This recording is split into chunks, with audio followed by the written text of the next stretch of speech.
जय श्री कृष्णा। राधे राधे। कथा शुरू करने से पहले सबसे पहले मेरी माताओं बहनों सभी को तिल्ले चौथ की हार्दिक शुभकामनाएं।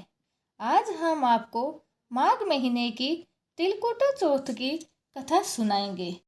एक बार माता गौरी जी ने श्री गणेश जी से पूछा, हे पुत्र, माघ बधे चौथ तिल चौथ के व्रत की विधि विधान क्या है?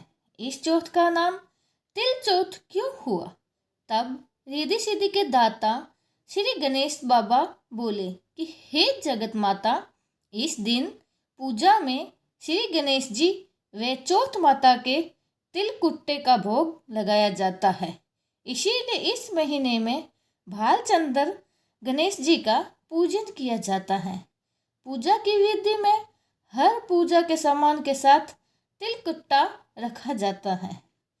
कहानी तिल चौथ की। किसी शहर में एक सेठ सेठानी रहते थे। उनकी कोई संतान नहीं थी।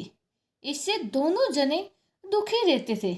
एक बार सेठानी ने पड़ोसियों की स्त्रियों को तिल चौथ व्रत करते हुए देखा तो पूछा, आप किसका व्रत कर रही हो? इसके करने से क्या लाभ होता है? औरतें बोली कि ये चौथ माता का व्रत है। इसके करने से धन, वैभव, पुत्र, सुहाग आदि सब कुछ प्राप्त होता है। घर में सुख शांति का वास होता है। तब सेठानी बोली कि यदि मेरी पुत्र हो जावे तो मैं चौथ माता का व्रत करके 1.25 किलो तिलकुट्टा चढ़ाऊंगी। बाद में वह गर्भवती हो गई। तब भी वह भोग नहीं लगाया। चौथ माता से बोली कि हे चौथ माता, यदि मेरे पुत्र हो जावे तो मैं 2.5 किलो का तिलकुट्टा चढ़ाऊंगी। गौरी पुत्र गणेश व चौथ माता की कृपा से उसको पुत्र रतन की प्राप्ति हुई, पर उसने तिलकुट्टे का भोग नहीं लगाया। फिर जब वह लड़का बड़ा हुआ तो सेठानी बोली, इस लड़के का विवाह हो जावे तो मैं 5.25 किलो का तिलकुट्टा चढ़ाऊंगी। भगवान गजानंद व तिल चौथ माता की कृपा व मेहरबानी से उसके पुत्र की अच्छे कुल की कन्या से सगाई हो गई और लगन मंडप में फेरे होने लगे। लेकिन भाग्यवश सेठानी फिर भी चौथ माता के तिलकुट्टे का भोग लगाना भूल गई। तब चौथ माता व श्री भगवान गणेश उस पर क्रोधित हो गए। अभी फेरे के वक्त में 3 ही फेरे हुए थे कि चौथ माता अपना क्रोध दिखाती हुई आई वे दूल्हे राजा का अपहरण करके ले गई और गांव के बाहर पीपल के पेड़ पर छिपा दिया। सब लोग अचंभे में रह गए कि एक ही दूल्हा कहाँ चला गया। कुछ दिन बाद वह लड़की घनघोर पूजने के लिए जाते हुए उस पेड़ के पास से निकलती। पेड़ पर से दूल्हा बना हुआ लड़का बोलता, आओ आओ मेरी अधब्याही पत्नी आओ। तो वह भागी हुई अपने घर गई और अपनी माता को सब घटना कह सुनाई। यह समाचार सुनते ही सभी परिवारजन वहां पहुंचे और देखा कि यह वही जमाई राजा है जिससे हमारी बेटी से अधफेरे खाए थे और उसी रूप में पीपल पर बैठे हैं। तो सभी ने पूछा कि आप इतने दिनों से यहाँ क्यों बैठे हो? इसका क्या कारण है? जमाई राजा बोला, मैं तो चौथ माता के यहाँ गिरवी बैठा हूँ। मेरी माता श्री ने जाकर कहो कि मेरे जन्म से लेकर अभी तक बोले हुए सारे तिलकुटों का भोग लगाए और मेरी चौथ माता से प्रार्थना करके समय याचना करे, जिससे माता की कृपा से मुझे छुटकारा मिलेगा। तब लड़का की सास ने अपनी समधन को जाकर सारा हाल सुनाया। तब दोनों समधनों ने 1.25 मन का तिलकुटे का श्री संकट सुवन गणपति भगवान व चौथ माता की विधि विद्वान पूजन करके भोग अर्पण करके समय याचना की। तो चौथ माता ने प्रसन्न होकर हर्षित होते हुए बिजली की तरह दूल्हे राजा को वहां से उठाकर फिर से वहीं फेरों में के स्थान पर लाकर बिठा दिया। वहां वधू के साथ फेरे पूरे हुए और दोनों परिवारों में सभी तरह से अमन चैन व खुशहाली हुई। हे चौथ माता, जैसे उस लड़के के साथ हुआ वैसे किसी के साथ न हो और कोई भी नर नारी भगवान के प्रसाद का चढ़ावा कभी न भूले। बोलिए श्री गणेश भगवान व तिल चौथ माता की जय हो। तो अब हम आपको विनायक जी की कहानी सुनाएंगे, क्योंकि चौथ माता की कहानी सुनने के बाद विनायक जी की कहानी का बहुत ही बड़ा महत्व है। तो आइए हम सब मिलके सुनते हैं विनायक जी की कहानी। दो देवरानी व जेठानी थी।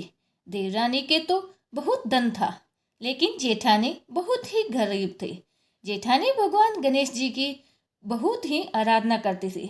वह अपनी जेठानी देवरानी के घर रोज आटा पीसने के लिए जाती थी। जिस कपड़े से आटा छानती थी वह कपड़ा घर लाके पानी में घोल लेती और अपने पति को घोल कर पिला देती। एक दिन देवरानी का बच्चे ने देख लिया।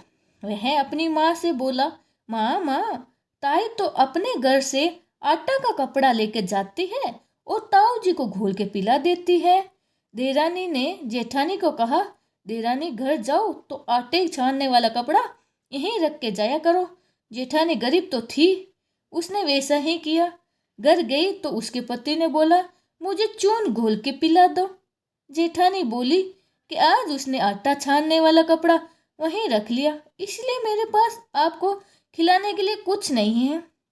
उस दिन उसके पति ने गुस्से में होकर उसको लकड़ी के पाटे से जोर जोर से मारी। तकदीर उसके उस दिन चौथ माता का व्रत था। श्री गणेश जी की सिमरन करती हुई भूखी ही सो गई। तभी थोड़ी देर बाद भगवान श्री गणेश जी आकर बोले कि आज तो तिल चौथ है और तू भूखी ही क्यों सो रही है। तब उसने भगवान की भक्त जेठन ने सारा वृत्तांत कह सुनाया। तब भगवान बोले कि आज मैंने तिल चौथ होने के कारण चूरमा व तिल कुट्टा खाया है, इसीलिए निमटने की मन में है, सो कहाँ जाऊं। वह बोली, महाराज बहुत जगह पड़ी है, चाहे जहाँ चले जाओ। गणेश जी निमट जाके बोले, पूछो कहाँ। जब वे गुस्सा से बोली कि मेरे सिर में पोंछ लो। गणेश जी सिर पर पोंछ के चला गया। थोड़ी देर में उसने उठकर देखा तो सारा घर हीरे मोती से जगमगा रहे हैं। सारे सिर पे सोने की आभाओं से चमक रहा है। धन को बटोरने में देरी हो गई, इसलिए देवरानी के नहीं जा सकी। देवरानी ने अपने बच्चों को ताई के घर जाकर देख के आने का बोला के लिए भेजा कि ताई क्यों नहीं आई। बच्चों ने आकर देखा तो ताई भगवान की कृपा से हीरे मोती का ढेर लगा था। तब बच्चों ने आकर अपनी माता से कहा कि माँ, ताई के तो बहुत धन हो गया है। देवरानी भागी भागी अपनी जेठानी के पास आई और पूछा कि इतना धन कैसे हुआ। भोली भाली जेठानी ने सारी घटना सच सच बता दी। इतनी सुनकर देवरानी अपने घर आई और अपने पति से कहने लगी, मुझे लकड़ी ही लकड़ी से मारो। जेठानी को जेठ जी ने उसे बहुत मारा, इसलिए उसके बहुत धन हो गया। उसका पति बोला, तू धन की भूखी मार क्यों खाती है। लेकिन वो नहीं मानी और बहुत मार खाकर अपने मकान को खाली करके श्री गणेश जी का सिमरन करके सो गई। गणेश जी महाराज आए और कहने लगे, फालतू में मार खाने वाली, उठ और मुझे बता मैं कहाँ निमटने जाऊं। तब वो बोली, मेरी जेठानी के तो छोटा सा मकान था, मेरा घर तो बहुत बड़ा है, जहाँ इच्छा करे वहाँ चले जाओ। गणेश जी ने उसे पूछा, सर पर पहुँच कर चले गए। थोड़ी देर में उठकर देखा तो सारा घर सड़ा रहा और बदबू आ रही थी। तब वे बोली, गणेश जी महाराज, आपने तो मेरे साथ छल कपट किया है, जेठानी को तो धन वैभव दिया और मुझे कूड़ा दिया।